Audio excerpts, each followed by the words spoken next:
بسم الله الرحمن الرحيم السلام عليكم ورحمة الله وبركاته كلنتي ونكسن داوديال كسر دوادا برنامج كيني دبك هذا الغيبتن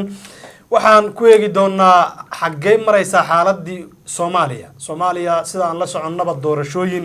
ayay wajahaysaa waana xilligii doorashooyinka la qaban lahaa ayaa bartanka lagaga jira hayeeshee khilaafaad xoogan ayaa hareeyay arrimaha doorashooyinka khilaafkaasi waxa uu u dhaxeeyaa inta badan madaxweynaha jamhuuriyadda federaalka Soomaaliya Maxamed Cabdullaahi Maxamed iyo sidoo kale labada maamul goboleed ee Puntland iyo Jubbaland iyo sidoo kale midowga musharaxiinta Soomaaliyeed ee madaxweynaha 2021 musharaxiintaasi ama midowgaasi musharaxiinta oo ku sugan intooda badan magaalada Muqdisho ee caasimadda Soomaaliya waxa ay kulamo kala duwan ku qabanayeen hotelka Afrique ee magaalada Muqdisho iyo waliba hotelka Jazeera halkaasi ayay kulamo kala duwan ku yeesheen waxaana u dambeeyay kulan ballaaran oo dad 2,000 oo qof ka badan sida la sheegay ay ka soo qayb galeen oo lagu qabtay Afrique Hotel hotel la yiraahdo waxaana hotelka amnigiisa iyo wadooyinka soo galaba la wareegay ciidamo gaar ah midowga musharaxiinta sida la sheegay iyadoo oo laga saaray ciidamadii dawladda xilliga kulankaasi dhacay kulankaasi khudbado kala duwan ayaa laga jeediyay waan eegi doonaa qaar kamid ah sida siyaasi Cabdiraxmaan Cabdishakuur oo ugu baaqay madaxweynaha maadaama oo cidii uu 4.5 ka ku matalayay uu san wadanin in uu doorashada banaanka ka maro waan eegi doonaa iyadana sidoo kale waxaan eegi doonaa oo barnaamijka inta ugu badan aan ku falanqeyn doonaa yaa khalad kale madaxweynaha khalad kale ma midowga musharaxiinta khalad kale ma Jubbaland iyo Puntland ba khalad kale xaggee wax ka socon laayay rakaatadana xaggee ka jirtaa madaxweynaha jamhuuriyaddu shalay waxa uu soo saaray digreeto uu dib ugu dhigayo wax ka bedelka dastuurka jamhuuriyadda federaalka Soomaaliya ee qabyada arrintaasi waxa ka hadlay qaar kamid ah musharaxiinta oo si kulul waliba uga soo horjeestay digreetadaasi uu soo saaray madaxweynuhu shalay maalintii ka horeysay sidoo kale iyadana waxa soo saaray jadwalka doorashada gaar ahaan aqalka sare ama baarlamaanka aqalkiisa sare lagu dooranayo guddiga doorashooyinka heer qaran oo iyaga laftooda la isku khilaafsan yahay jiritaankooda arrimahaasi oo dhan waxa inoo falanqeynaya saaxiibkay Jaamac Gallad ama Gallad Xasan oo geesteeda fadhiya Gallad waan ku soo dhaweynayaa Soomaaliya inta badan aad uga ma hadallo oo xaaladeedu bada waa iska yar murugsan tahay mana jecelin in aynu aad ugu sii maaragtay kala tagna marka ay xaaladaha jiraan laakiin haddana waxa jira xilliyo aan laga aamusi karin oo ay waajib tahay in bulshada Soomaaliyeed la wadaago waxa jira xaggee la maraya Soomaaliya xaggee maraysa siyaasadeeda بسم الله الرحمن الرحيم مركله وسلام يا شعبك الصوماليات مeel kasta ay joogaan ba waxaan leeyahay salaamu alayhi calaykum nuuro Soomaaliya arinteeda waa ka hadlaynaa oo mar walbana waa ka hadlaynaa waliba daqiiqad baan uga hadlaynaa haduu Ilaahay ma hadhin oo maxaan ku yiraahdaa hadii Soomaaliya aan qaabka ay tahay lagu sii dhowrto waxa weeyaan mas'uuliyad baan saaran mas'uuliyadanadii baan gabaynaa qof kasta oo Soomaaliya gabadha ariga la joogta iyo qof kasta oo Soomaaliya oo dhinaciisa dhulka uu ka sareeyo waxa waajiba markii xaaladan oo kale la galo inuu kaalinta kaga aadan يعني وقاته مركا وواجب سارن عندنا uga haybaysan meeyno cidna maya talooyinka kulba tiitoosan baa la qaadani laakiin qof walba inuu maartay aragtidiisa cabiro oo mas'uuliyadiisa uu guto badbaadada dalkiisa isaga qofka waajib ka saaran yahay niyo Soomaaliya waa run way qasan tahay marka la fiiriyo dhinaca siyaasadda waxaan rajaynaynaa inay iska xasili doonto amaankuna uu maartay to isaguna insha Allah ta'ala uu si wanaagsan maartay oo usii socon doono oo aanay waxba iska bedelin ama saameyn ayna ku yeelanin maartay hawlaha socda in kasto ay qasab tahay siyaasadeed marka aad aragto waxa weeyaan amaankuna waa garab socda dhaqaaluhuna waa garab socda marka sababtoo ah dhaqaalaha iyo amniga waxa lagu hagaa siyaasad baa lagu hagaa siyaasadii haday murgacato ama ay weecato iyagiina waxa weeyaan waa murgacanayaan marka xaaladda guud ee dalka Soomaaliya waxaan ogsoonahay shalay mudaharaad baa ka dhacay magaalada Muqdisho gaar ahaan xaafadda Daynile oo lagaga soo horjeeday xukuumadda uu galwadeenka u yahay madaxweyne Maxamed Cabdullaahi Farmaajo dad badan baa la xirxiray oo maartay haween iyo caruur isugu jira kuwaas oo markii dambe iyagana xoog lagu soo daayay iyo qasab magaalada Muqdisho waxaad moodaa shacabkii iyo dawladdii inay kala taagan yihiin hadda oo midba dhinac u socdo ay islaba socdaan shacabkii gobolka Banaadir ku dhaqnaa dhinac bay u socdaan dawladdii talada dalka haysay ee dadkan maamuleysayna dhinac kale u socotaa dhibaatada halkaas ay marka maartay iyo ku imaanaysaa oo waxaa weeye waa dad muujinaya inay isku dhinac u jeedaan haddana isdaba marsan weeyaan taasina marka waxay keenaysaa dee laba qof oo moodaysa inay isku dhinac u socoto haddana mid walibana uu dhinac u socdo dee in garabka laysku dhufani waa qasab weeyaan marka kolley iyo kolleyba muqdisho waxa ka socdaa wax qurux badan ma aha muhiimaddu waa intaa muqdisho wax qurux badani kama socdaan wax fool xun sii fool xun aada u fool xun qaab daran sii qaab daran aada u qaab daran ayaa ka socda muqdisho ma mucaaradkaa wada mise dowladdaa wada foolxumada maya mucaaradka mooda dowladdaa wada dowladda meesha fiiri dalka soomaaliya dowladdii loogu talagalay inay ka shaqeyso hal qof bay noqotay maxaa cabdullaahi farmaajo noqotay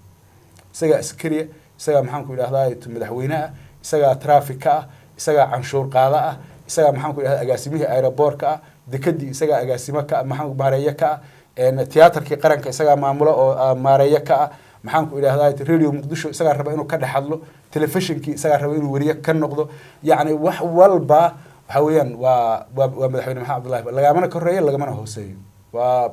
maanta xaaladda soomaaliya sida ay ku sugan tahay taasna dee wax la aqbali kara iyo wax la qaadan kara iyo wax la dhowran karo midnaba ma ay aha marka waxa weeyaan dhibaato aan ahayn madaxweyne maxamed cabdullahi farmaajo soomaaliya ma taalo aan ka bilowna qodob baan u kala dulqaadayna aan ka bilowna arrimaha guddiga doorashooyinka waa la isku khilaafsan yahay lama dowladdu way soo magacawday maamul goboleedyadii qaar baan keenin 3 baa keenay 2na waa ka maqan yihiin haddana waa la shaqo geliyey simanaaraa looga furay dakaale hotel la yidhaahdo oo airport ku yaala turkidu maamusho iyay simanaaraa ku qaateen guddidii waa la shaqo geliyey jadwal bay darhaa soo saareen horey intayna jadwalka soo saarin mahdi guuleed oo hadlay ra-iisul wasaare ku-xigeenku wuxuu yihi guddiga diyaar baan unayna wax ka bedelo waxba lagama bedelin iyagoo sidoodii aba soo saareen jadwal doorasho oo aqalka sare ah geesta kalena midowgii musharaxiintu waxay qabanayeen kulamo guddiga marka iyada oo aan waxba laga bedelin sidee loogu sii indha adaygi karaa inay jadwal doorasho soo saaraan jadwalkaasi sama noqon doonaa mid shaqeeya dee ma marka laga hadlayo rabitaanka madaxweyne maxamed cabdullaahi farmaajo maya marka caadiyan laga hadlayo marka caadi laga hadlayo dee waxa weeyaan meesha wax kaleba ma yaalaanba khaladka meesha yaalla waa la og yahay lamana rabo in la saxo waxna guddi ma aha kasoo bilow maxaan ku idhahdaa to rooble ilaa iyo rooblaha ra-iisul wasaaraha rooble kasoo bilow ilaa iyo ka ugu hooseeya waxay ku shaqaynayaan dhammaantood waa guddi doorasho weeyaan rooble ra-iisul wasaare soomaaliya ma aha maxaan ku dhaha waa guddoomiyaha ama agaasinka guddiga doorashada ee madaxweyne maxamed cabdullaahi farmaajo kuwana waa la mid marka dadka meeshan lagu sheegahayo lagu leeyahay guddi doorasho iyo wasiiro iyo wasiir iyo wax noocaas lagu leeyahay dhammaan dadku waxay ka shaqaynayaan dib in farmaajo soo noqdo mana aha wax doorasho la yidhaahdo ee waxa weeye waa indha cadays iyo qaba oo galool geli weeyaan marka maamuladan u afduuban isaga ee hirshabeelle iyo galmudug iyo koonfur galbeedna way ku khasban yihiin wixii allaale iyo wixii la yidhaahdo maxaan ku dhahaa dee xoog baan idinku geeya xoog igu soo doorta weeye dee haddaad xoog nagu soo dooratay hadda laakiin xilli doorasho lagu jira kartideeda ma laha kartideeda qof kartidaas lehba farmaajo ma soo qaadaninba hal nin ah oo isagu rabitaankiisa maxaan ku dhaha galaas biyo ku cabi kara roobla ka bilow ilaa iyo ka ugu hooseeya farmaajo ma rabo qofku markuu rabo inuu galaaska biyaha cabo waa inuu madaxweynaha uu wiil oogu diro uu dhaho uu iigu soo sheeg madaxweynaha galaas biyaha raba inaan cabee miyaan dhammaystaa mise nus baan cabaa waa dad noocaasa weeyaan waa marka qof dhihi kara ma jiraan marka nin walba waxaan anigu qaabka anigu aan ku dhaho waxa weeye asaa is dooranaya isagaa is doortay isagaa is calmaday isaga unbaa waxaan wada laakiin waa isaga wax ku kooban weeyaan isaga iyo dadkan uu watana waxa weeyaan dee soomaaliya ma laha dad waxay ka yihiin bulshada soomaaliyeed bay qeyb ka yihiin qaabkii ayo waxa bulshada soomaaliyeed inteeda badan ay doonayso ayaana soconaya guddigan sharci ahayn wax allaale iyo waxa ficlaha uu madaxweynuhu maalinkii uu yimid talada dalka soomaaliya ilaa maanta marar badan oo horena waan sheegay haddana waan ku celinayaa dastuurka dalka soomaaliya u yaalla ee jamhuuriyadda federaalka soomaaliya ku diiwaan gashan magaceeda weligii kuma dhaqnin hal qodoba kama qaadanin haddana uma socdo mana uu rabo waxa weeyaan marka khaladka oo dhanna waxaa iskale siyaasa foorqi siyaasiga kii asmara joogay oo maxaa kaa keenay khaladiis ya kaasaa wax usoo sheegay waaye waa mahadsan tahay bal maamul goboleedyada aan dib ugu soo noqono waxaa tidhi 3 maamul goboleed waa u rabaaysan yihiin axmed cabdikaariyo galmudug haddaan soo qaadano deni oo aysan farmaajo ismari karin buu shalay maaragtay gaalkacyo ay ku wada shirayeen oo qodobo ay soo wada saarayeen oo arrimaha doorashada lafteeda lalahaa waa in ogol laga wada noqdo miyuusan muuqan karin in uu qoorqoor oo kale halkaa markay taagan tahay in uu yidhaahdo war waxaan sharci maaha sharcigaan kusoo noqon bidhaanteedii ilama laha aniga bidhaanteedii ilama laha ma jecli inaan shaksiyadda qofka bini aadamka anu aan ku xadgudbo laakiin bidhaanteedii ma laha waxaan hadda deni iyo isaga ay isu sheegahayaanna waa sax isagii deni way kulmi karaan wax badan way ka wada hadli karaan laakiin waxaa la rabaa dee ficil baa loo baahan yahay iyo qofku inuu go-aan qaadan karo oo mas-uuliyadda uu hayo inuu dareensan yahay baa fiican qorqoor wuxuu xukumay maba ogaba maba xitaa ma aaminsani inuu og yahayba inuu yahay madaxweyne galmudug oo ummadda masiirkeeda iyo mas-uuliyaddeeda isaga ay saaran tahay loona baahan yahay dadku maxaanku idhaahdaayeto inay iyagu rabitaankooda ku socdaan isna uu ku hogaamiyo waxa uu doonayaa maxamed cabdullaahi farmaajo oo isaga si xaaraana ku keenay inuu si xaaraana xildhibaano oogu soo saaro isaga soo doorta muhiimaddu waa intaa marka shalay anaa ku shalay haddaad keentay waqtigii shalay lama joogay maantana waa maanta shalayna shalay bay ahayd hadduu nin ragaya intuu sidaa dhaho yuu dhihi lahaa warbeel waleyba ninka hartaan soo doorta kii soo noqdana soo celiya idinku soo ceshataan kadibna noo keena dadka aada soo lagama rabo yacni oo lama laha dad la diriira farmaajo keen lama laha soo ada garan sida maaragtay aan loo lahayn dad farmaajo la dirira keen waa in isagana aanu aqbalin dad aniga isoo doorta keen ee uu yidhaahdo beel walba ila wixii beelaha lagu qaybsanaya moogtahay war beesha reer cadaadow hee imise xildhibaan baad leedihiin intaasoo jifo haa uma kala qaadanaysaan haa soo doorta taariikh hiblaa laydinka rabaa qolo walba haa xildhibaankii ay soo magacowday ama rag ka dhigta ama dumar ka dhigta hadday ka tegi weydo saddexdii xildhibaanba waa in mid gabadh laga soo dhigo shuruuddaa inuu ku xidho yaa muhiim war reer cabad waaqo maxaa laydinka rabaa intaas soo maaha haa intaasoo jifaad u kala leedihin soo maaha haa taariikh hibla markii la gaadho maxaanku idhahdaato dadkii xildhibaanada idiin noqon lahaa ee degmada cabad waaq matalayay waa in la keeno balanballe kadaalika xaro dheere sidoo kale maxaanku idhaahdaato dhuusa mareeb sidoo kale waa in yacni dadku ay waxooda iyagu keensadaan laakiin aniga ii keen sidaan anigu kuu geeyey kuwa aniga meesha i geeyey ii keen waxaasuu ku shaqaynayaa taasna maxaanku idhahdaato iima muuqato aragti iyo maxaanku idhahdaato garasho saliim ah oo wanaagsan oo soomaalinimo ku dhisan oo xor ah in ay la imaan karaan hogaamiyeyaasha maxaanku idhahdaato saddexda maamul ee la keenay qoorqoor anigu dee kolley ba hadda ma raba inaan kusii fogaado laakiin waan arkaynaa waxa isaga iyo deni ay ku heshiiyeen balsay u dhaqaaqaan sababtoo ah qoorqoor horey baan maaragtay to aada maaragtay u yar maaragtay boonbooninay oo aan xoogaa yar maaragtay aragtida aan ka haysanay iyo qaabkii u dhaqmahaya haddana dee waxaa weeyaan dee isbedel baa muuqda sidii uu maaragtay markii uu dee maxaan ku dhahay maamul goboleedyada isu keenay ee uu madaxweyne maxamed cabdullaahi farmaajo iyo ra-iisul wasaare khayrra keenay ee madashii qiimaha badnayd ee dhuusa mareeb uu isugu keenay hogaankii qaranka soomaaliyeed dee madaxaasuu noo saaraa waxaan ka rabnay marka inuu sidii u socdo oo uu maaragtay hogaamiye kooxeedyadan iyo dowladda federaalka uu isku wado uu noqdo oday soomaaliyeed hogaamiye soomaaliyeed maxaanku idhahdaato uu qaabkaa kusii shaqeeyo markii dambe wuxuu noqday laakiin wax kaluu noqday wuxuu ku biiray shaqaalihii bila soomaaliya aad baad mahadsantay shaqaalaha bila soomaaliyana khayr lagama sugay anu imaanno bal qoladan musharaxiinta waxay ku qabteen habeen hore hotelka afriq bay shir ku qabteen khudbadaha halkaasi laga jeediyey dad badan baa hadlay oo intoodii badneed way hadleen dabcan waan soo qaadano bal mid iyo labo khudbadii halkaa ay ka jeediyeen seed u arkaysay wallaahi horta niyahow anigu khudbadahaasi inta badan nimanka moogtahay siyaasiyiinta haddaan dhegeysta xitaa warkooda wuu idhaafaa ma weelaysid macna buu idhaafaaba sidiisaba marka laakiin dee waxaa arkaya khayro ale ma ii xiisteen ninkaas waa libaax moogtahay ma ii xiisteena ma ii xiisteen buu leeyahay ha marka cidro kuma xaysin hawlahaaga iska wado marka maxaan ku idhahdaa intaas waa kaftare ra-iisul wasaaraha waxaa weye marka calaa ayati xaal waxaa weeyaan horta meesha dee siyaasiyiin dee maaragtay ruug caddaa ah oo dalkan maaragtay muddo dheer hawlihiisa qeyb kasoo ahaa xogta dalka iyo dadkana haya qaarkoodna dee weligoodba say xabad u dhacday aan dhinac u dhaafin yaa intooda badan meesha jooga sida xasan sheekh oo kale ma aha dadkan moogtahay meelaha u dhoofdhoofe oo kale ma aha oo madrasooyinkiisa iyo ciyaal iskuulka waxaasuu shilimaanta ka aruursanayay oo iska dhex burburinay wuxuu ahaa deegaan buu ahaa rasmiya marka dee dad xogta iyo xaaladda iyo xaqiiqda iyo waaqaca dhabta ee Soomaaliya la socda shariifku dhowr goor buu Suudaan aaday marka waxa weeye xaaladda dalka horta niman la socday ahaayeen niman maxaan ku idhahdaa intooda badanna xilal dalka ka soo qabtay iyo ahaayeen oo mid wasiir soo noqday iyo maxaan ku idhahdaa iyo mid xildhibaanka soo noqday yaa laga yaabaa inuu ugu hooseeyo haddii kale dhammaantoodba wasiiro iyo xildhibaano iyo wax noocaas ay soo wada mareen dee ilaa iyo saddexna xilalka ugu sarreeya dalka ay soo qabteen oo laba madaxweyne iyo maxaan ku idhahdaa ra'iisul wasaare qaranka Soomaaliyeed soo maray baa meesha joogay rag marka la dhayalsan karo ama maaragtay taladooda dhabarka laga tuuri karo ama dhagaha laga furaysan karo ma aysan ahayn mana aha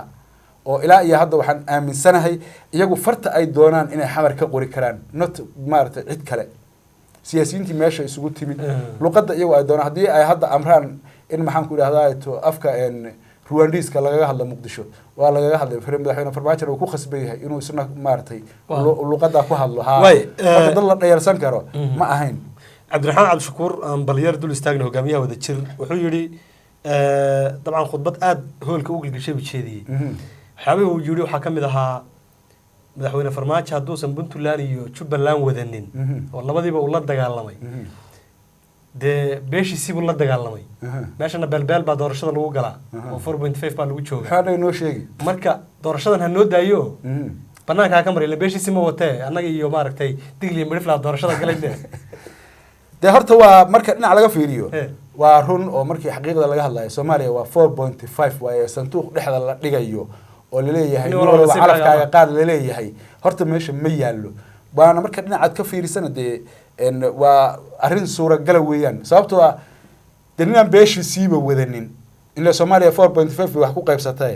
oo maxaan ku idhahdaa isaga inta maanta Kismaayo tago si xor iyo xor maaragtay xaragale uga soo khudbeeyo isagoo loo sacbinayo taageero loo muujinayo aan ka soo tagaynin oo inta Garowe iyo Gaalkacyo iyo Boosaaso tago ka soo ololeeya oo ka soo waa meelihii la rabay inuu ka soo ololeeyo oo ka soo bilaabo ololihiisa doorashada qodda waxaa la rabay inuu ka soo bilaabo meesha la yiraahdo Boosaaso oo haddii ay suuragal noqotana uu Caluuli iyo Xaafuun iyo isku shuban iyo Qandala iyo halka inta tago uu ka soo bilaabo ololihiisa doorashada mar isagoo doon saaran la arko oo kalluumaysanhayo oo maxaan ku idhahdaa socdo oo mar meel isagoo midho ka guranaya la arko oo maxaan ku idhahdaa meel walba uu kolba fariin ka soo diro oo u dhaho caawana halkan aan joognaa markuu meelaha soo dhameeyo ee uu kuwaas ku soo hobsaday inuu markaa kadib hobyi iyo soo mara cadaade iyo maxaan ku idhahdaa xara dheeri iyo ceel dheer iyo dhulkaas soo maro oo uu halkaas uu ku soo xijiyay ahayd laakiin waxa weeye filla Soomaaliyan ka bilowda iyadana ku dhamaanaya gadaa iigu xigta wax soconaya maadaas geesta kale marka la fiiriyo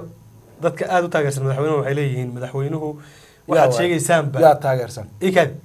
madaxweynuhu waxaad sheegaysaanba kuma jiro oo waa nin qabyaalad ka maydhan oo maadaama uusan qabyaalad aqoonin boqorad diray kuwii dadka ugu xigay oo Puntland iyo Jubbaland ay ugu wadaan ka warran arrinta iyada way fiicnaan lahayd haddii saas tahay laakiin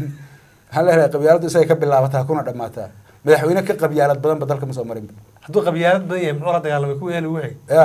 ما ده ظروف تاس وجيسي حرية دي الزمان قدام عيدك زمان دلك زمان بقدر كليون نقطة قدام أفرق مع إريتريان بالله كانوا عيدهم إريتريان يعني تلا كانوا بالله وسومالي وربلا هذلا مرة قدوك بالله هذا ها قدام حتى ما قدام حتى قبيلات ومرة ما يسترها وقرب هاري مرة حاوي بهرت عيدهم إريتريان كي قدام لك كانوا يديمها اللي عليهم dad afgaran baa loo geeyay marka waxa weeye qabyaaladda anu waxaan aaminsanahay isaga ka bilaabato kuna dhamaato meesha ugu muhiimsanayd baan imanayna shalay dekreetu soo saaray madaxweynuhu dekreetadaasi waxay qeexaysaa in dib loo dhigo ansixinta wax ka bedelka xeerka muran baa ka dhashay iyada lafteeda ka waran say sharci u tahay dekreetadaasi madaxweynuhu dalka isaga keligii baa Soomaaliya isaga keligii baa wax garanaya isaga madaxweynaha isaga Bitonia wax walba isaga dekreetada weyn waa dekreetada ma ka hadlayaa dalba wuxuu rabaa inuu ku maamulo aragtidiisa dastuurkii dalka intuu dhabarka ka tuuray xaqna uma laha shuqulna kuma laha wax uu maaragtay wax ka qaban kara ama uu faragelin karana ma aha dastuurka dalka Soomaaliya saddex hay'adood ayaa hanaanka dawliga uu ka kooban yahay waxa weeye waa maxaan ku idhahdaa sharci dejinta oo labada aqal ee baarlamaanka la isugu geeyo golihii fulinta iyo maxaan ku dhahaayto hay'adii garsoorka saddexdaas madaxweynuhu wuxuu u yahay maaragtay oday u yahay madaxweynuhu marka awoodiisu way xadidan tahayba ma aha yani madaxweyne awood leh oo isagu talaabada doona qaadi kara ma aha madaxweynuhu waa ceremonial president oo kale weeyaan kaliya awoodiisu waa waxa maaragtayto kasoo fula labada aqal labada gole wixii kasoo fula in wixii garsoor ka yimaado inuu maaragtayto meel mariyo ama uu ka hor yimaado labadaas inta baa laga rabaa mooyaane isagu sharci ma sameeyo xukuumadda xataa isaga waxba u gudbin karto waxba isagu waa ilaaliyaha dastuurka weeye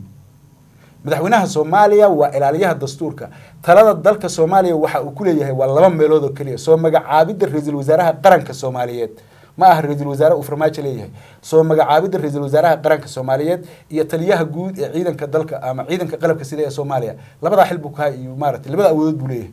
wax awoodaha kale oo madaxweynaha Soomaaliya dastuurka uu siinayo tataliyo ma jirto waa taliyaha guud ee ciidanka waana awood ahaan wuxuu xaq u leeyahay inuu soo magacaabo ra'iisul wasaaraha qaranka Soomaaliyeed bas markuu soo magacaabo ra'iisul wasaaruhu xukuumaddiisu dhisayaa isaga ra'iisul wasaaraha iyagoo wada tashanaya waxa la dejinayaa ra'iisul wasaaruhu wuxuu soo dejisanayaa siyaasadiisa kadib markuu soo dejistay xukuumaddiisii uu magacaawdo madaxweynuhu oo la imaanaya madaxweynaha marka siyaasadii xukuumaddu ay ku shaqeyn lahayd iyo tii policy madaxweynuhu uu doonayo dalka in lagu maamulo madaxweynuhu policy buu dejinayaa oo ugu talagalaya xukuumaddan inay ku shaqeyso yaa la iswaafajinayaa marka tii xukuumadda ra'iisul wasaaruhu soo dejiyay iyo tii hore aqalka madaxtooyada looga dejiyay madaxweynuhu kuma khasbi karo xukuumadda sidan ha u shaqeynina sababtoo ah wasaarad walba iyada la rabaa inay degsato qaab shaqeedkeeda jadwalkeeda shaqo iyo siyaasadaha ay ku shaqeynayso wasaaradda waxbarashada wasaaradda caafimaadka wasaaradda kalluumaysiga iyo kheyraadka badda wasaaradda gaadiidka cirka iyo dhulka wasaaradda duulista hawada wasaaradda maxaa ku dhahayto xanaanada xoolaha wasaaradda arrimaha dibadda maaliyadda tan dakhliga dhammaan wasaarad walba iyada ayaa mas'uul ka ah qaabka ay u shaqeynayso iyo siyaasadda ay ku shaqeynayso marka madaxweyne maxamed cabdullaahi farmaajo shaqadii baarlamaanku qaatay wuxuu labada aqal ee baarlamaanka waxba kama jiraan dastuurka yaa dib wax ka bedelkii dastuurka dib loo dhigay awoodda dawladnimo ee dalka Soomaaliya meel ay ka soo gasho madaxweynuhu arrimaha dastuurku ka hadli karaa xitaa kuma jirto haddii uu ka doodayo isagoo maaragtay la mid ah bulshada kale ee Soomaaliyeed ayuu fagaarayaasha lagaga doodayo wax ka bedelka dastuurka yuu soo dhex fadhiisanaya aragtidiisu dhiibanaya qaabka ay ula haboon tahay marka isagoo waliba tixgelin yeelan kara laakiin shaqadan waxa iska leedahay labada aqal ee baarlamaanka la baarlamaanka guddi baa jira guddiga dastuurka la yiraahdo oo baarlamaanku uu leeyahay guddigaas baarlamaanka ee labada aqal ka kooban iyo guddigii wasaaradii arrimaha dastuurka u xil saareyd iyo federaaleynta dalka ayaa iyagu isla maaragtay waxaan jeexjeexaya isla qaabeynaya isla dhisaya haddii marka ay u arkaan in maxaan ku idhaahdaa to aan laga gaari karin oo shaqadii maaragtay to la qabanayay iyo waqtigii ayna islahayn waxay keenayaan marka in dib loo dhigo markii dib loo dhigo labada aqal ee baarlamaanka kulmaya kulanka labada aqal ee baarlamaanka ayaa cod buuxa waxa loogu maaragtay qaadaya ama loogu ansixinayaa in wax ka bedelka dastuurka dib loogu dhigo baarlamaanka 11aad ee soo socda in dib loogu dhigo Soomaaliya garan marka saa lagu ansixiyo madaxweynaha loo gudbinayaa madaxweynuhu uu saxiixayaa madaxweynuhu markuu saxiixa faafinta rasmiga ah ee dawliga ah yuu soo baxaya laakiin ana iri oo maxaan ku dhahay qaraf mac salaama waa joojiyay dalka Soomaaliya baarlamaan male wasiir male xukuumad male ra'iisul wasaare male wax uu leeyahay male wax walba madaxweyne maxamed cabdullaahi farmaajo ka ah muhiimadda marka waxay tahay in qaabka hadda uu madaxweyne maxamed cabdullaahi farmaajo uu ku shaqeynayo in ay tahay inuusan dalka dastuurka jirin oo la laalay totaliba hanaankii dastuurka ahaa ee federalismka ahaa ee dalka ka shaqeynayay si rasmi ah ayuu madaxweyne maxamed cabdullaahi farmaajo xaggiisa uga laalay oo uu hawada uga saaray baarlamaan maanta ma jiro arrintan marka lama marmiya arrintan in baarlamaanka kulmaan oo baarlamaanku waxay ahayd inay kulmaan guddoonka baarlamaanka labada aqal ee baarlamaanku waxay ku baaqeen يعني maxaan ku dhahay bartamaha bishan hadda aynu ku jirnay dhamaadka 16 in ahayd baan jecelahay iyo waxay ku baaqeen in kulan degdeg ah labada aqal baarlamaan ay isugu yimaadaan oo arrintan lagaga maartay doodayo oo meel lagu saarayo ha madaxweyne maxamed cabdullaahi farmaajo diiday ana baarlamaan ana ra'iisul wasaare ana madaxweyne ana wasiir ana agaasima ana taliya ana traafika ana waardiya waa ka shalaytay inoo soo saaray inuu yiri aqliyaad ku keentay hadii la kaba jawaabi karo marka waxa weeye dalka Soomaaliya haadaan qarkeed buu saaran yahay see loo badbaadin karaa markaa waxa lagu badbaadin karaa farmaajo oo dhigta laga soo qabta meesha maxaa ka yaala see loo qaban karaa marka farmaajo awoodii uu leeyahay isku soo dejinaya doorasho hadda maaragtay ma waxiisan ha iska walaaqdo inta dhowrka bari oo hadhay malihi yani isagoo aan dhowrkiisa bari dhamaysan hal soo qabta malihi anu markuu dhamaysto sideedda February meeshii lagu gaaro 9 lala sugi maayo xitaa 8 February markii sidan hadii lagu gaaro maxaa si kale lagu gaarayo ma jirto ana walaa qaaway guddiga doorashada wax soo saaray hadduu rabaada maalmahan uu soo socdo wuxuu ku dhawaaqay maxaan ku dhahaa aqalkiisa ku dhawaaqay oo wada garanaya anu hadda intooda badan sidii waa hebel iyo heblaayo meelan weeyaan oo way qoran yihiin marka waxa weey markuu kuwa ku dhawaaqo maalinka damana wuxuu dhihi gaalkacyana lagaga dhawaaqo meel heblana inta marka waxa weeyaan waxa uu ku socdo dhan baa noocaas wax marka meel يعني waxaan meel ay ka shaqeynayaan inaysan jirin isna uu og yahay sidii maaragtay hadii siyaas Afwerqi oo kale uu maaragtay yaa waxa la weydiiyay moogtahay bal laga yaabaa in doorasho laga qabto dalka doorasho maxaa la dhahaa doorashada kala zaam maxaa la dhahaa doorasho horta kasaa leeyahay mid ay madaxweynayaashu ku yimaadaan maybe soo sare kadib wallahi horta ma aqaano buulaan laakiin waa laga yaabaa inay un dhacdo mar ama 30 sano ama 40 sano waxay doonayba ha noqoto waa iska suura gal buu yiri laakiin annagu ma naqaano waxa aad sheegayso marka hadda waxa uu madaxweynaha Cabdullaahi Farmaajo waxa uma bas socdaba hatta taa 30 sano kadib baa laga yaabaa inay doorasho dhacdo ra'iisul wasaare Abiy Ahmed baa wuxuu yiri moogtahay ayidii baa igu riyootay boqorka Itoobiya markii aroorta daba jira Farmaajona tii riyadii Abiy buu daba socdaa oo Abiy waa loogu riyooday أنا أسوق رياضي هذا ما تنتهي جامعة وياهي خير مركز دال كان دال ريال لقوم معمول كرو أما أركت شخص لقوم معمول كرو أما محن كده ربيتان كشعيل أما نعيب قف دال لقوم معمول كرو معها سوماليا ودال سود دالي ودال دجال سكية كسود ودال دبعت لكن هذا حالة صوت هذا صوت دجال كلام دال كوحل لقوش شيء أرحل ويال أو دال كحسوق وأرجع كحسل لو يقانو أي كهو الجلان ودل أن هل دقيقة فرصة إسكالو ميكرين هل دقيقة هدو فرصة إسكالو ميانا سنة بدن أيكو قادنا يسو إن فرصة داس دب لو هلو سيلا دراد وحنده إلى مدحوين محمد عبد الله فرماجة بكل احترام أضو هجانك قرن كسوماليا دتك بنت كوشيجي أكل ولا لو تاجر سيهاي وبنته وحل لو تاجر كرا أضو ثلاثة دل لحظة دقيقة سيدي أضو أفرتني يسديد معلومات ومالن سيالي أفرتنات سواء عن joogin maalinku 48 habeenkii ay u soo galeysay yaa madaxweynaha loo doortay ciidan lama u tagin caagada biyo lama tagin